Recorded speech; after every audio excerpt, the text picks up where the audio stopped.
Welcome to a Celtic State of Mind. I'm Paul John Dykes, and today I'm delighted to be joined by Lawrence Conley and Colin Watt. Colin, bask in your glory, son. What can I say, guys? I called it at half time. Get the tea cake on, and he scores. And what a contribution he had. I mean, we're out of breath here. We've been celebrating Klamala's last minute goal. Social distanced celebrations were definitely rife in this studio. And there he is, Lee Griffiths. That means so much, doesn't it? I mean, he had that chance just beforehand, just at the corner, where it came off the St Johnstone player and went wide. So he certainly looked a threat. I thought it was a wrong move to bring Edward off, but been calling for Lee Griffiths for half time, and he's rewarded us 2-0. I said 2-0 at the start of the game. I called the Griff, and they wants a lottery numbers, get in touch. And also, when Klamala came on, I had said that maybe Edward would be rested today, Klamala would come on and start the game. When he came on there, I wasn't convinced. I wasn't sure what he was going to give. What about his work rate? The fact that he wasn't willing to lie on the ground, he got back up. What a finish. Hey, listen, how many minutes is it a goal for that boy? It must be about a goal every 40 minutes or something. Somebody out there will be able to tell us. But he's been how's prolific. that only a yellow card tackle on him? What would the guy need to have done? Used a chainsaw? He gets sent off, it is out and out ridiculous performance by this referee today. And the ref was reffing for us to drop points. There's no doubt about it. It's a football insomniac thing to call people out, but I'm bringing this over to the AXOM Live Day. Nick Walsh, we are calling you out. That is absolutely dreadful performance today. I mean, Murray Davidson should have been sent off. Liam Gordon there at the end should have been sent off. As you're saying, Lawrence, I don't know what would actually have had to happen to get a red card in that game. Remember at half time we were saying there, Colin, that St Johnstone came out not only to defend, because I've always said, you know, there's teams out there that need to do that. They need to defend with their lives just to get a point, just to stop the Celtic steamroller, right? And I get that. But see, when they come out and it's the roughhouse tactics that St Johnstone employed today, you need protection. Frimpong, I'm surprised he played 90 minutes. He was booted all over the pitch. Teams can only do that as much as the ref allows them to do it. And it is teams defending with life, but they've got to play right to the edge, because they aren't as good at footballers. So you've got to play right to the edge. And it's just that the ref has left that edge way outside the laws of the game. And do you know what? You're spot on. How Klamala actually get back up to then have the composure after being basically taken out. It was a siving tackle. And then have that composure to put it past the goalkeeper. It was absolutely outstanding. I mean, it was a really poor performance in general from Celtic today, but when you get two last minute winners like that, you're quite happy. Just look at the joy on wee Griffiths' face there, you know. What I tell you about the overhead kick though, for Griff as well, although it wasn't in target, you know, he's got the talent. Big Tom when he come on as well. Well, can I just say, I'm going to pick that up, Lawrence, right? So Tom Rogic and Lee Griffiths come on to the field of play, and what I said at the time is that was an AXOM wet dream, Colin. We've been talking about that for about 2 months. And we get told to shut up about it as well. Several times. But were we not told that those players are in the past? We did. We were told to get over it. Those players were in the past. And they came on today, as you say, Rogic, a little bit less so, but he showed signs. Lawrence. Did we not move the ball quicker with him? He was beating his man. You know, there was a bit more impetus with him and Griff on the part. Yeah. And I think that's what we were missing. We were missing that desire to move things quicker. Or maybe not a desire, we're missing the ability to move it quicker for periods of the game. But I tell you what, and there'll be plenty of comments, I'm sure, saying this. Brown. We were all saying, what was the need to bring Brown on? I said it at half time to bring him on.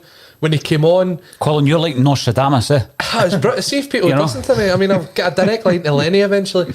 But generally, when Brown came on... So what did he do? Let's talk about what he did when he came on, Colin. So Brown, when he came on, it was as if everybody had to up their game. It was like the teacher had came back after being out for so long. The stand-in teacher had gone, in came Brown, in came the leader, and everybody's game just seemed to up that wee bit more. Klamala was chasing down everything. Griffiths, Brown, we're talking about that ball over the top as if it was like the goal at Tynecastle. There was just an impotence on getting forward. It was almost like the Dundee United game all over again. We didn't stop. As we got into the last 10 minutes, we pushed and pushed and pushed. They said it on commentary as well. Celtic were forcing it. And do you know what? See, if you're the attacking team and you're there to play football, 9 times out of 10 you'll get the result you're looking for. Tell you, wee Paddy, his runs though. See that ball that came in and he ran across the defender? fair enough, he didn't get the right contact on it, but a boy makes the right runs, doesn't he? And he never stops. He does, Lawrence. You know what we've got now, and this is why it's so important that we come out of this transfer window with all the top players in place. That's the depth of the squad that often you require to go through a season like this season unscathed. We're looking down the barley a 0-0 draw there, right? Well, you used the phrase there, through a season unscathed. Jeremy Frimpong, how you came out that game unscathed. I know. But when are the refs in Scotland going to offer him any protection? Colin, did you say someone at half-time, you were checking online, someone at half-time actually said in the media that he was having a good game, the ref? Yeah. That was a scandalous performance from that referee. It was shocking. Nick Walsh is a fourth official. Well, the fact that he got this refereeing job shows the standard of refereeing that we've got in Scotland. I know through some of the old referees that we know, that they know that the standard of refereeing in Scottish football's terrible. You look at the guys are getting fast-tracked up into this league. Now, when you've got quality players and you're trying to attract quality players like Ryan Sessegnon and players like that, if they take one look at how someone with a bit of attacking prowess like Frimpong's been treated, no wonder they're going to Germany. Just on that point, we've spoken about Sessegnon during the week, Colin. It looks as though he's tying up a deal over in Germany, isn't it? Yeah, he's heading over to Hoffenheim for a medical tomorrow, which is a bit disappointing, but we do have some breaking news to give to you. It looks as though Robert Snodgrass will be making his way to Celtic Park on a season-long loan deal. 33 years old, a bit of a winger. We're not playing wingers at the minute, so what do you think he can bring to the side? I think he's a big Celtic fan. I know he's done a lot for Celtic supporters, the tragedy down in Barrowfield. I know Snoddy setting up jerseys and stuff for it. I think he's an exciting player. He brings goals, undoubted talent. He's going to give us options, I think. And you said we're not playing wingers. Is it because we don't have any of his quality to put out there? And sometimes when we're playing a 3-5-2, and Taylor ever needs a rest, you can maybe shove Snoddy out there and cover. I don't know. I wonder if it could be to do with the Forrest injury as well. The Forrest is going to be out for a bit longer than we anticipated, so he's another option. When we looked at that bench today, that bench was actually very strong. Look at the 5 guys that came off the bench. You're looking at Klimala, Griffiths, Brown, Rogic, and who am I missing? The 5th substitute? Christie. How could you forget? Couple of points to take from that, Colin. Firstly, yes, very strong bench. How well did Lennon use the substitutes? Marvellous again. Marvellous. Well, I still think we could have made them just that wee bit earlier. I still think we're hanging on, and last minute goals, they're not good for the old heart, by the way. We're eventually going to pass out. Just take me back to the centenary season, Lawrence. Lenny just likes the drama. He's been listening to us at home after games, and he's like, you know what, Griff and Rogic, they boys are right. Let's get them on. That's what was on in the dressing room at half time. It was just us. and you're also looking at Ryan Christie, and I spoke after the game with Stevie Mullen after the game on Thursday night there about how everything creative that came through Celtic came through Ryan Christie. We were speaking there in the second half about when you're that type of player, Lawrence, and you're taking the risk to try and craft an opening. In a game like this where it's so tight, you're going to play the ball out the park, which he did a few times. People focus on that a lot. Christie is a creative force in that Celtic side. Without doubt, it's not all about ball retentions. If you're taking a high risk payoff, it is high risk. So the risk is that you're going to lose it, it's going to go out the park, you're not going to find a jersey. But the payoff's high. You find someone in the box and it's back in the net. So it can't always be the safe pass. Because we crucify some players for the safe pass, like Greg Taylor, he'll cut it back or he'll play it across. We need players that are going to take risks. It's just getting the right blend, isn't it? I'll talk about taking risks. If you look at the first goal, Ayer's just about outside the 18-yard box when he picks the ball up, and he holds it off so well. You've got the 2 players around him, and eventually finds a pass out to El Hamid, and the cross for El Hamid shows why he is a full-back first and foremost. Straight onto Griffiths' head. It is the kind of, I don't think it's a goal Edward would score, because I don't think he would be in that position. And Griffiths is just in the right place at the right time. See, for being a wee man, he scores a lot of goals with his head, didn't he? Tell you, that cross with El Hamid, you said he's like the full-back, that's why he's a full-back. I think it's probably a better cross than Frimpong or Taylor put in all game, wasn't it? It's probably a best ball in. It was decisive as well, Lawrence. It was needed at that moment in time. There was no room for any kind of error. Going back to your point that you made there about Ayer, Colin, that kind of play, that silky play up there on the right-hand side, wouldn't look out of place in Milan. Let's hope that isn't the case in a couple of days' time. Do you see, I mean, obviously we've come through the qualifiers and we're in the group stages of the Europa League, and we're all delighted about that. Neil Lennon came out after the game and spoke about how he was confident that Edouard would still be a Celtic player after the transfer window closes.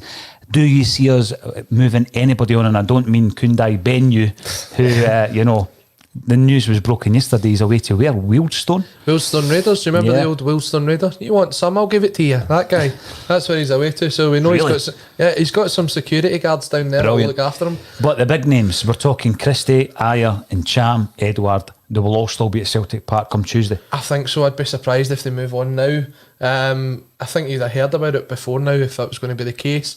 But I also don't. Griff's getting interviewed there on Sky Sports. We can't hear him, but it's just great to see the wee man with a smile on his face. Yep. Man in a match. Come on.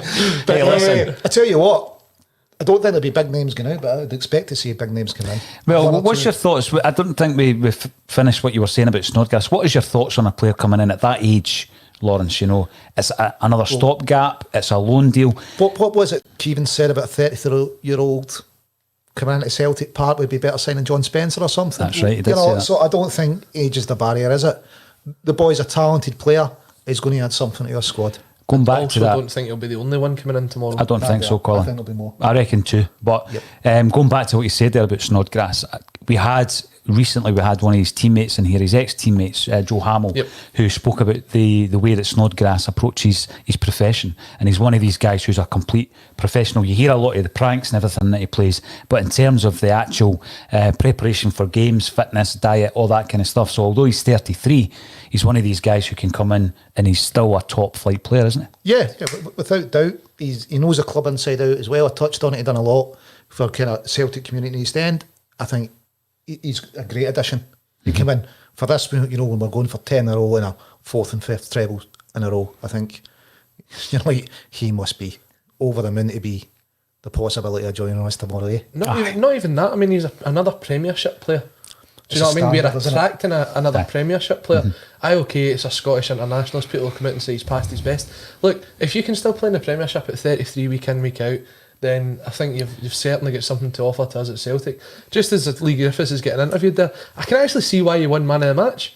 If you looked at the stats that came up, 1 goal, 6 touches in the opposition box, 13 tackles. You don't think of Lee Griffiths as somebody that's coming back and winning the ball, but he actually did link up the play very well. 3 shots on goal, 1 in the back of the net.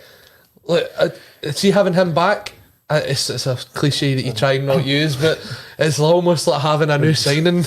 Listen, man of the match, maybe, but Frimpong should get some kind of medal for surviving that treatment. Well, it's like if it's not man of the match, it's some kind of bravery award. We've been waxing lyrical for the best part of 15 minutes here about the performance, which is quite right. But let's go back to the performance of the referee in that game and the performance of St Johnstone, because I'm astounded, right, that after the first half, where there was 2 occasions where Davidson should have been shown a red card, he continues it into the second half, and it's until late in the game that he's actually given a booking. And the actual booking that he gets on El Yunusi 70 minutes into the game was the least offensive challenge of all of them. Totally, but what about that time Frimpong gets fouled out wide? It keeps going, it gets fouled just outside the box, and then the ref calls it back. I know. And you're going, we'd rather have the free kick kind of 22, 23 yards out than 35 yards out on the wing. The ref was just... I tell you what, but I mean, we've still not seen that 2-footed tackle in the first half again. Nobody showed it back again. No, but I thought the coverage was particularly poor. We said that a few times. Yeah, coverage was poor. But I tell you what, I bet you Sports seen this out, all the controversial tackles in their highlights package. Well, I'd be interested to see, because I think, well, I kind of hope, there's the first goal back again. That retention from Ayer is outstanding. And the cross is right where you want it to be. It's between the penalty spot and the 6-yard box. The second it leaves his head, he's away celebrating. Look at Griffiths. Griffiths is unmarked here as well. Look at his movement. His movement as well, Colin, was brilliant. Fantastic. But you watch that St Johnstone number 6, he has a look at Griffin, doesn't go to him. He's totally unmarked in that box. If you're a St Johnstone fan, you'll be raging at that. Especially as the number 6 spots him and decides not to go to him. You're like... Talking of raging, 47 minutes into the game, 2 minutes into the second half, Lawrence and I clashed about a chance at the back post where I'm screaming at Taylor because he's the wrong side of his man. That was the miss of the second half. Definitely. Oh, definitely, aye. But St Johnstone had 2 players free. Stevie May was free, so Ayer has to go over and try and cover Stevie May. Then Taylor's coming over to cover Ayer's man. You were like, Celtic defence was all at sea. And you were going, what is going on here? How did they... Never mind getting 1 man free, but they get 2 free when I was into the box. It was one of the heads in the hands kind of moments almost. But look at that wee touch from Ayer. we're looking at the contribution of Lee Griffiths, and it takes me back to a game last season, Colin, on a rainy night at Celtic Park where we're 1-1 against Hamilton, and we brought on Griffiths. But he was just a nuisance. We ended up getting the winning goal. He was a nuisance all night. He came on and he made a difference. Now, we've been talking about that impact, particularly against sides like St Johnstone who are defending, and he done it. Well, as I said to you, I said it at half time, I'd have brought Lee Griffiths on. And I'm not. You did, to be fair. Yeah, I'll not mention it another 10 times before the broadcast's over. But he's a different type of striker. Like, he is a striker that suits playing up front on his own. When Klimala came on, I said to you guys, I don't think he's a one-up top striker. I really feel as if he's better playing off somebody. Now, but when Lee Griffiths gets it, look how he just ghosted in for that goal. Totally unmarked. He makes the space. Klimala's a different type of striker, prefers a ball over the top. Lee Griffiths can build up the play. I don't know if the two of them will build a partnership together, but I mean, it's 4 options we've got now. Oh, definitely. I think with Griff, you can just say, just you play. He's that talented. Just you play. I think Klimala needs to be in a system. Griff is just so talented and natural that he doesn't really rely on the system. He can sniff out the opportunities. He might be told to lead it, but he might go, actually, I'm going to drop off, pick the ball in. Griff has got the natural talent to sniff out chances, hasn't he? Well, here it is. The Axom grenade's about to be thrown, Paul. Are you ready for this? Yep. We always said, if Lee Griffiths comes back and scores goals, he would be the third choice striker. We did now, it. both him and Klimala scored today. So where is Lee Griffiths in the pecking order?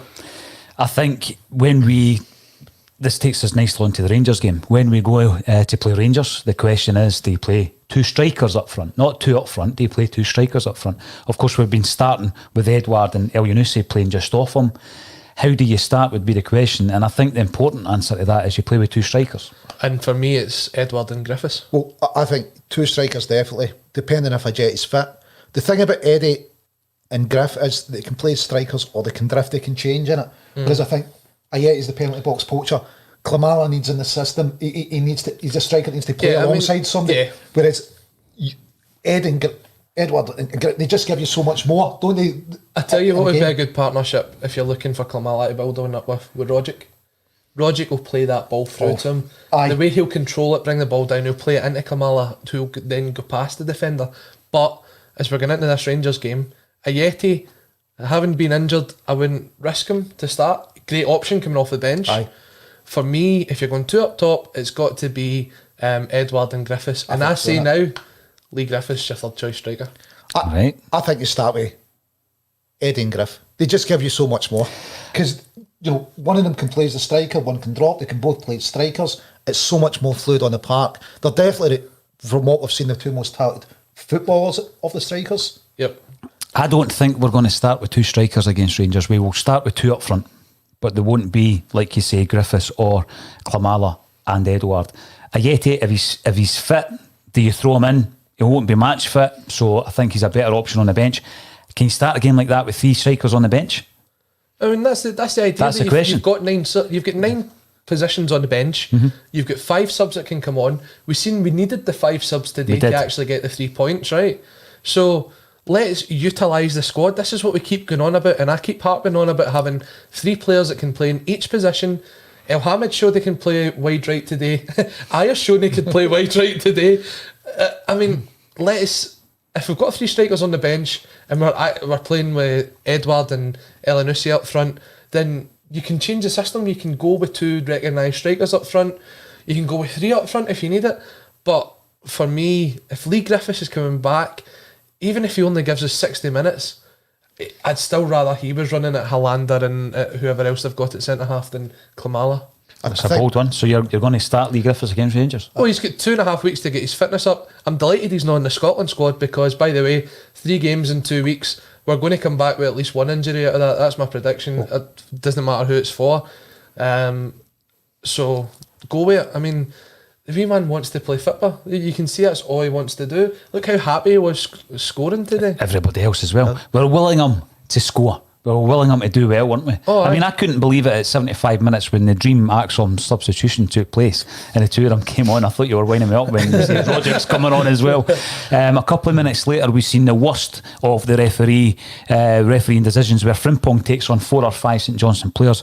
They take a nibble at him early on. He's skived at the edge of the box and they pull it back. Even Andy Walker couldn't understand the thinking behind that. Then Duffy, 81 minutes in, it's a free header. You're beginning to wonder, is this going to be our day? Because if you want the ball to fall to anybody's head, it's Duffy's. And 6 minutes to the end, Christian Roger both taken out the play. The referee doesn't even give a free kick. So we're looking at that thinking we're going to have to break the deadlock here, because anything that gets thrown into that Celtic box is going to end up as a penalty. I said it to you guys, and I'll say it on the air as well. If that was a performance where Rangers were playing St Johnstone today and that referee gave everything against Rangers, he would never referee another Rangers game.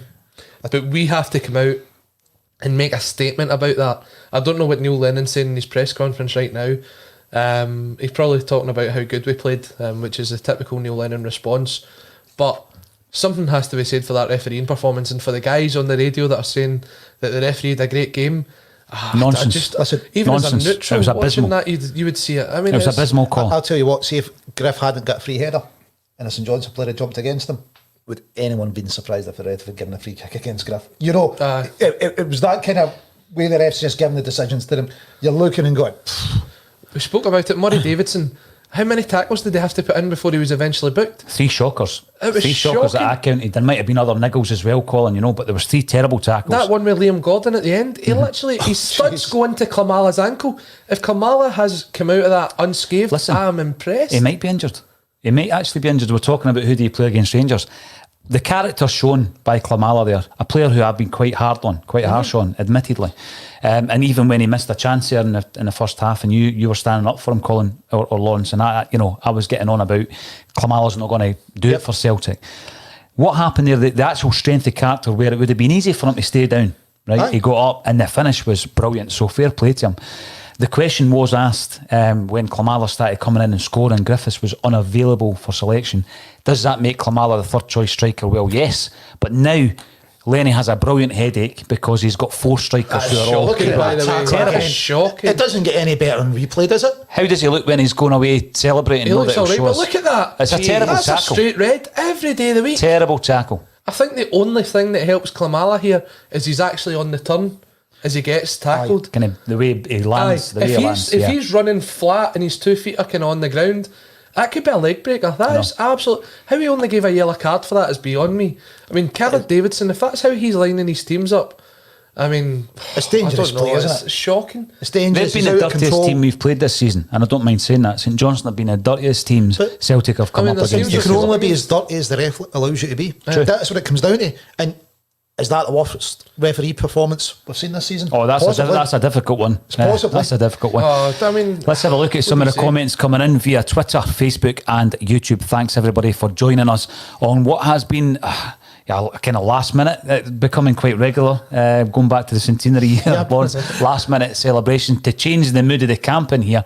Glasgow Road out of jail. I feel as though we did get out of jail there, but it's brilliant that we've got the players and the personnel to call on when you're up against it. I'm going to go back to a point Colin made. Griffiths gets the man of the match, but see the way Brown performed when he came on was absolutely impeccable. Captain's performance. That's what you want from them. That's all we ask for when you hear about when you come on and you criticise Brown and people come out and say, oh, you're a hater. No, we just know that he can give so much more. Even at 35, he's got the ability to do so much more. And his performance when he came on today was the Brown of old. It was getting in, dominant, get the ball, control the play, trying to create the chances himself. I think it was a great, and do you know what? Maybe that's his role going forward. See, in these games when we're maybe it is 0-0 with like 25 minutes to go, maybe that is where you do need Brown. And if you are looking to phase him out throughout the season, a 25-minute performance That's all you need from him. Now, after Ferencváros, I was very critical of the lineup, and I blame Neil Lennon for it, and I stick by that.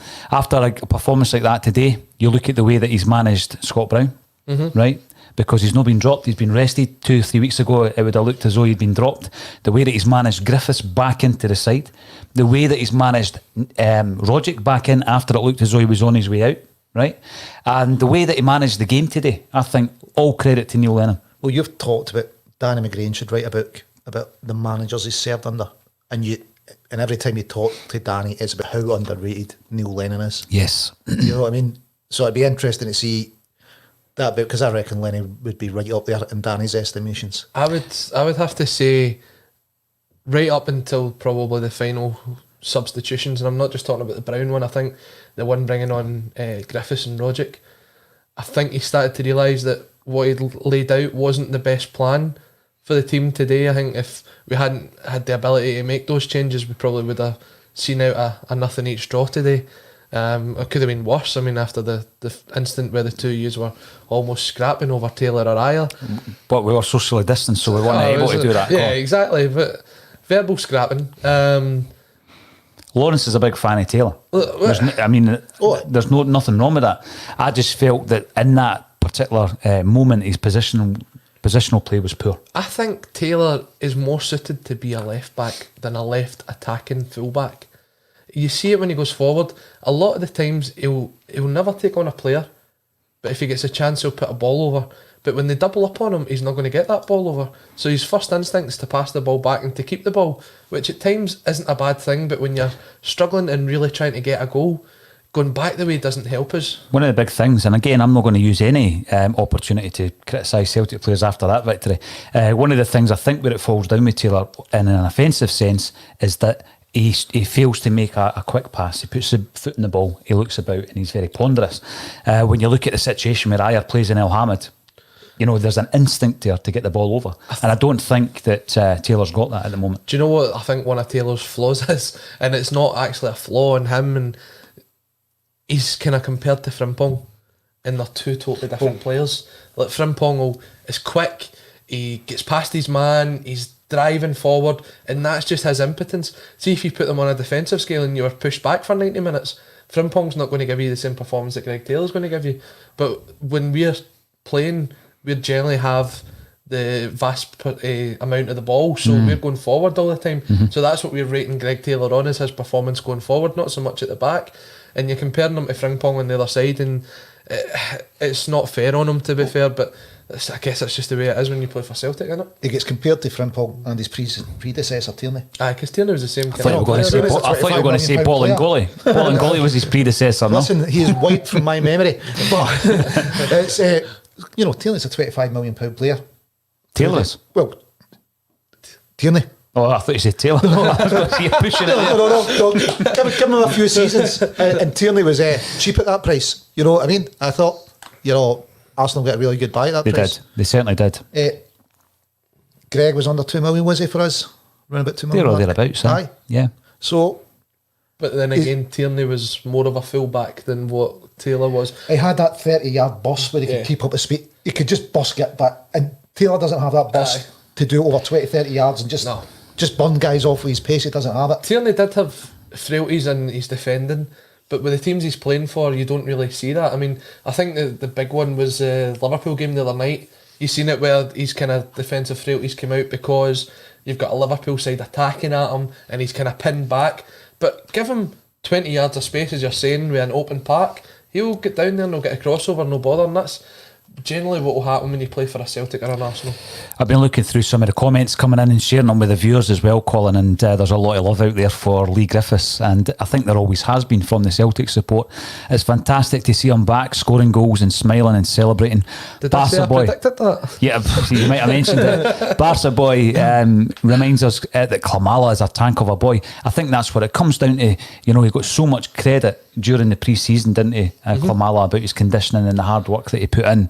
And you know, that is the margins. Sometimes it's just a few percent here and there. His condition, his ability to get back up and finish that chance was incredible. That's more fair play to him. An NFL tackle, isn't it? Aye, it was, but there was a Yeah, few you of them. know, There you're was a like, few of them today. come on. Gary Doonan is giving credit to Neil Lennon for his subs. Brilliant again. Cannot argue with that, Gary. I think that, we had a wee chat with Colin beforehand, and we get feedback both online and from our respective friends, if we're allowed to speak to them and things like that, associates. And people sometimes say, you shouldn't criticise Celtic. I don't subscribe to that. I think that, if you don't criticise the club that you love and support, you get into a situation, Lawrence, which you'll remember well, where a board can sometimes get stagnant and the fans allow them to become stagnant. We were in that situation in the late 80s and the early 90s where nothing was questioned until it was almost too late. In fact, we've been in it before. My dad used to tell us about it when Johnstone came back. The front of Celtic Park was like a row of demolished houses, broken windows, no money at the club. The board were picking the team, and obviously we know Rangers ran 2 teams through the war. We're the only club in Britain to be able to do that. But Celtic, they nearly get relegated. They'd won very little, Coronation Cup. And then, obviously, Steen comes back and what a period of success. But that's when he came over charge from the board and pointed out things that, didn't work. Mm-hmm. And then, we repeated the cycle. Let's hope we don't have to repeat it again. We need to be wary of it, don't we? We need to be looking how to improve and always want to improve. And everything we say, Lawrence, in relation to Celtic, if it is a criticism, is because we want the best for the club. We don't have an agenda. Well, we don't know everything that goes on behind the scenes, and we don't always know the figures.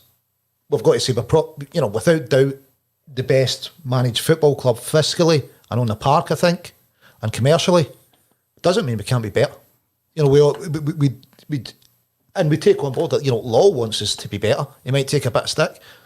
Everybody at the club wants to be better, but there's going to be differences of opinion how we achieve that. I tell you what, I think it goes back to something you said before, Paul, when not Ronnie Dyler, but when Brendan Rodgers took over, there was almost this strive for perfection that came from the Invincible season, where every drop point was a prisoner. And to be fair to Neil, since he's came back in, I think his win ratio is sitting in the high 80%. Do you know what I mean? It is a great performance from him so far, but it's almost it's like a worst nightmare to drop points. Today would have been a complete disaster. I said that about 10 minutes to the end, didn't I? I said this is going to be for days if you drop points today. Because Rangers will go on and win this game later on today, right? I think they'll win it comfortably. You've touched on Lenny's win rate. I think it's since he came back his second spell, it's the best win rate any Celtic manager. I wouldn't be surprised. Yeah, absolutely. Now, Starman see the refs are standing out big time because there are no fans on their backs, so all decisions are there for all to see. It's an interesting point. It's not us being paranoid. We're sitting here, 9 league wins on the trot, league title wins on the trot. We're not being paranoid. Yeah. We're pointing it out. We've just won a game 2-0 and we're pointing it out. The refereeing performance today was abysmal. You could easily give him 4 red cards there. Easily.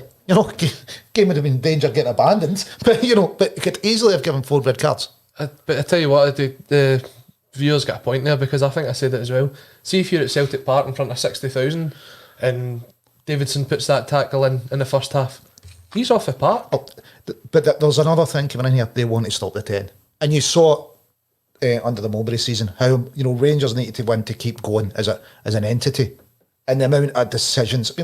Remember a game at Ibrox, it's been 5 or 6 penalties which they got. I think Maloney picked up a card. Yep. Another player picked up a card in the box for diving. So I think it's saying the distress signals out here. People know that even pre-COVID, the other mob were struggling financially. God knows what COVID's going to do to them. They've got Ashley wanting his money. Mm-hmm. They're getting strips made in Turkey, God knows how, because it's not the official Castore gear, allegedly. But the distress signals out to the refs. Sure. And they're stepping up to the plate to help their brethren. Yeah. See the thing is, it goes back to the old Jockstein play that if the referee's going to give you nothing, then go out and beat the referee on the park, because he's just their 12th man. And is that the Bertie Old famous quote? Is it Bertie Old? Aye. No, when he says to the ref, what would you do if I called you a cheating bee? Well, I'd send you off. All right, what about if I just thought you were cheating? Agent Bolly Bombscare, welcome back to the show. Every team in the league are hatchet merchants. This is an interesting point as well. Bar Rangers and Celtic, it's embarrassing. We seem to be coming up. We seem to be coming up against more and more teams like that now. As I said before, you come up against a side who defend well and are very well organised and get a point then you can't really argue with that, because there's so many teams out there that it's the only way they're going to get anything from Celtic or Rangers. And that's fine. It's all about organising your team and playing the game. Yes, it's anti-football, but not so much anti-football as booting a player like Frimpong all over the pitch. But it's because they know it's allowed. How are we going to handle Frimpong? St Johnstone, they want to try and get a point, try and win it. They've seen the previous 9 games or whatever. They go, well, the refs will let us kick him. He's going to go by him. The refs will let us kick him. What are we going to do?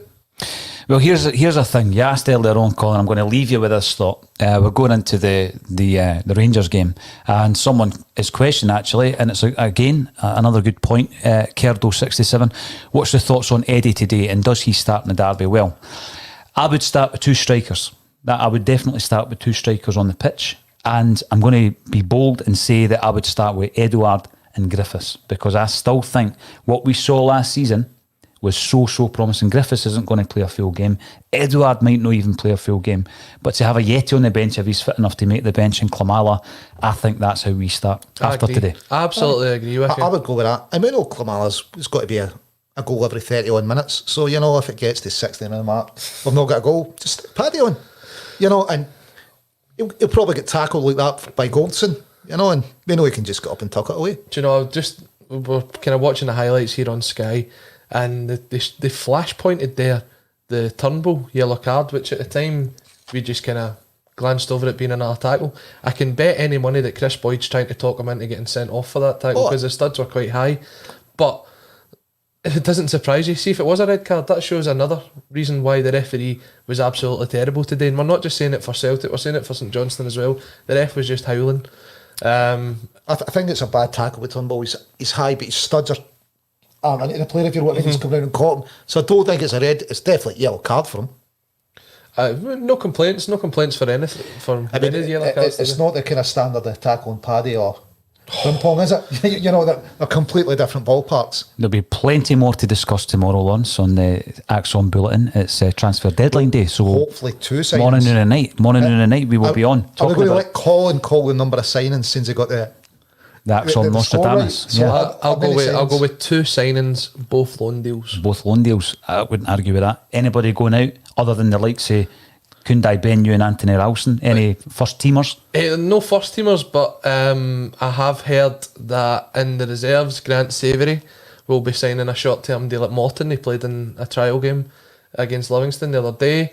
I would be surprised if we don't send guys like Ewan Henderson, Jack Aitchison out on loan. But I don't think any of the first team will probably depart.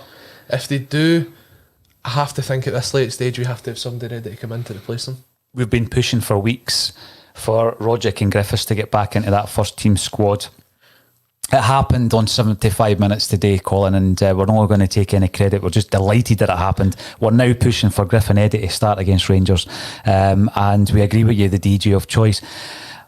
Today's been brilliant. It's been a wee bit emotional, especially when in the first half Lawrence and I fell out. In the second half we almost cuddled each other, especially after the 2 last minute goals, bringing back the spirit of the centenary season, Lawrence, which we both enjoyed as youngsters. Colin Watt, Lawrence Connolly, these have been fantastic, but I'd like to thank everybody for joining us today on A Celtic State of Mind. Hail, hail. Thanks.